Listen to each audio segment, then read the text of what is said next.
अब अपनी दूसरी खबर की तरफ बढ़ेंगे। उत्तर प्रदेश के ब्राह्मणों को रिझाने के लिए बसपा रामलला की शरण में पहुंच चुकी है।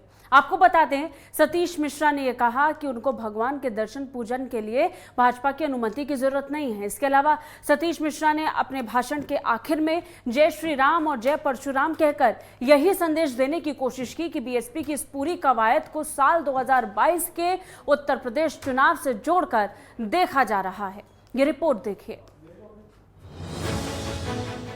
यूपी के ब्राह्मणों को रिझाने के लिए बसपा रामलला की शरण में पहुंच चुकी है।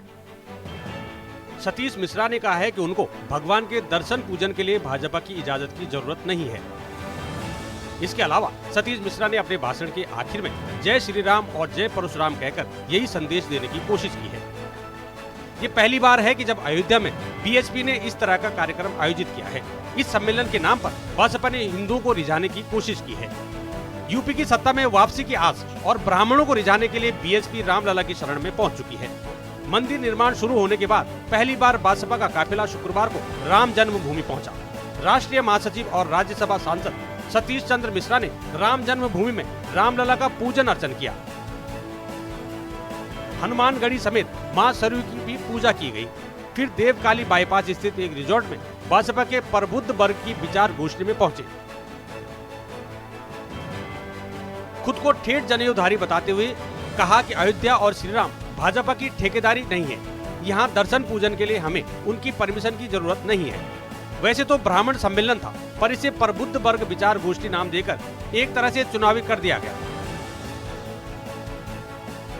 बीएसपी के बड़े नेताओं का काफिला राम जन्मभूमि पहुंचने से ब्राह्मण मत सहेजने का दावा किया जा रहा है। राम की धरती से ब्राह्मण सम्मेलन का आगाज कर बीएसपी ने यही संदेश देने की कोशिश की है। सतीश मिश्रा ने अपने भाषण के अंत में जय श्री राम और जय परशुराम कहकर यही संदेश देने की कोशिश की है। ये पहली बार है जब अयोध्या में बीएसपी ने इस तरह का कार्यक्रम आयोजित किया है। इस सम्मेलन के नाम पर बीएसपी ने हिंदुओं को रिझाने की कोशिश की है। सतीश मिश्रा ने कहा कि ब्राह्मणों का उत्पीड़न सबसे ज्यादा भाजपा सरकार में होता है। खुशी दुबे के साथ अन्याय हो रहा है। एक दिन की बिहाता की कानूनी स्तर पर हर संभव मदद की जाएगी। खुशी दुबे बिकरू कांड में मारे गए अमर दुबे की पत्नी है। सतीश मिश्रा ने दावा किया है कि बीते 4.5 साल में प्रदेश में गाड़ी फिसलने और शूट आउट में 400 से ज्यादा ब्राह्मणों की हत्या की गई है। उन्नाव कांड और लखनऊ का विवेक तिवारी कांड इसका एक उदाहरण है। आज प्रदेश में फिल्मी स्टाइल में एनकाउंटर हो रहे हैं। पहले रोको, फिर जात पूछो और उसके बाद ठोक दो। सरकार बनने पर इन सभी इनकाउंटर का पूरा हिसाब लिया जाएगा। अयोध्या दौरे के बाद बीएसपी का अगला ठिकाना अम्बेडकर नगर होगा, जहां 24 और 25 जुलाई को कई कार्यक्रम आयोजित हो रहे हैं। इसके बाद 26 को प्रयागराज तो 27 को कौशाम्बी में भी बड़े कार्यक्रम होंगे। फिर 28 जुलाई को प्रतापगढ़ और 29 जुलाई को सुल्तानपुर में सम्मेलन होगा। ये तय रणनीति पर चलते हुए सतीश मिश्रा यूपी के हर उस जिले का दौरा करेंगे जहां पर ब्राह्मण समाज का प्रभुत्व ज्यादा है। बीएसपी के समय समय पर बदलते नारों के बीच उनकी कार्यशैली और चेहरा भी बदल रहा है। एक बार फिर साल 2022 के यूपी विधानसभा चुनाव के पहले बदलाव का दौर है और अब ये बदलाव बहुजन समाज पार्टी को यूपी चुनाव में कितना फायदा पहुंचा सकता है, ये तो समय बताएगा। लेकिन इस बदलाव का महज एक पक्ष देखना बीएसपी की रणनीति पर रोशनी नहीं डाल सकता है। यही वजह है कि बीएसपी भाजपा के वोट बैंक में भी सेंध नहीं लगा रही है, बल्कि सपा को भी यूपी चुनाव में बड़ी चोट पहुंचाने की तैयारी कर रही है। Bureau report, network 10। महाराष्ट्र में पिछले कुछ दिनों से हो रही मूसलाधार बारिश ने कहर मचा दिया है। भारी बारिश राज्य के लोगों पर मुसीबत बनकर टूटी है। इसके चलते पिछले 2 दिनों में करीब 140 लोगों को जान गंवानी पड़ी। पिछले 24 घंटे में रायगढ़, रत्नागिरी और सतारा में हुई घटनाओं में कई लोग अभी भी मलबे में दबे हैं। बाढ़ग्रस्त इलाकों में लोगों को सुरक्षित स्थानों पर पहुंचाने के लिए एनडीआरएफ और एसडीआरएफ के अलावा नौसेना ने भी मोर्चा संभाल लिया है। महाराष्ट्र के कुछ हिस्सों में भारी बारिश से बाढ़ की स्थिति पैदा हो गई है।